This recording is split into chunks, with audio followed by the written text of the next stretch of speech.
Hi friends, TNPSC group எக்ஸாமுக்கு சூப்பராக prepare பண்ணிட்டு தெரியும். இன்றைக்கி நம்ம பார்க்க போகிறது வினா வகைகள். அறிவினா, அறியாவினா, ஐயவினா, கொள்ளவினா, கொடைவினா, எவல்வினா என்னென்னு பார்க்கலாம் வாங்க.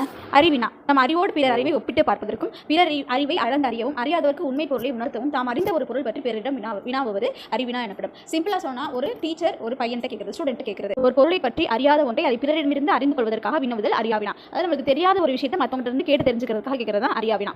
அடுத்து ஐயவினா, ஒரு பொருளை பற்றி இதுவா அதுவா என்று ஐயப்பட்டு கேட்கறது ஐயவினா. அதாவது அங்கே கிடப்பது பாம்பா கயிறா அப்படின்னு சொல்லி ஐயத்தை தீர்த்துக்கிறது, டவுட் கிளியரிங் கொஸ்டின் தான் ஐயவினா. அடுத்து கொள்ளல்வினா, ஒன்றனை பெற்றுக்கொள்ளும் பொருட்டு பிறரிடம் வினாவும் வினா கொள்ளல்வினா. அதாவது கடைக்கு போய் துவரம்பருப்பு இருக்கா, பாசிப்பருப்பு இருக்கான்னு சொல்லி கடைக்காட்டு கேட்டு தெரிஞ்சுக்கிறோம் இல்லையா, அதை வாங்குறதுக்காக தான் கேட்குறோம், சும்மா போய் கேட்கல. அதுதான் உன்னை கொள்வதற்காக ஒன்றை எடுத்துக்கொள்வதற்காக கேட்கும் வினா கொள்ளல்வினா.